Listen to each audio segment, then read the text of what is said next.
Any informational act of terrorism carries lies, manipulation, and incitement to hatred or violence. By means of informational terrorist attacks, the enemy instills destructive beliefs into your subconsciousness, filling you with fear and eroding your patriotism.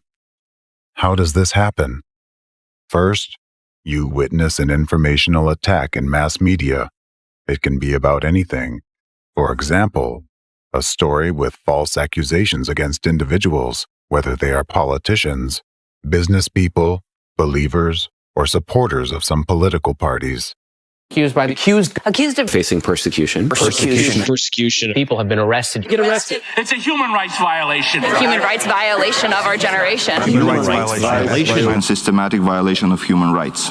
On the one hand, you trust the media that broadcasts this story. But on the other hand, you understand that the accusations are baseless and violate the presumption of innocence. This causes an inner conflict in you, robbing you of peace and a sense of security. You start fearing that you might be the next to have your rights violated.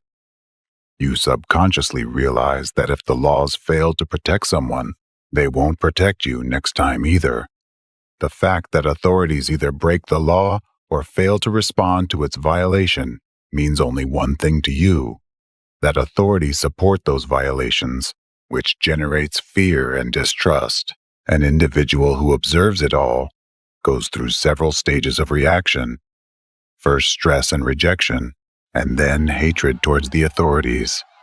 The final stage is a loss of patriotism, because he doesn't understand why he should defend a state that doesn't protect him.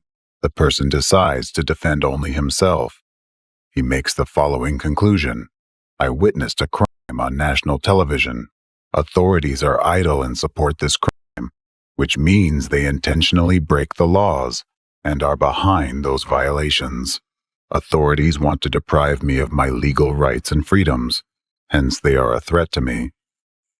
People always strive to eliminate the source of their constant stress and fear. As a result, when authorities become an enemy to the people, people express their distrust and protest through demonstrations and strikes, which lead to revolutions. However, even after a change in the government, the situation does not resolve, and an individual continues to experience severe stress. Because, regardless of the party affiliation of the new government, the enemy of the democratic world remains in the shadows, continuing its informational terrorist attacks, and the whole cycle begins anew.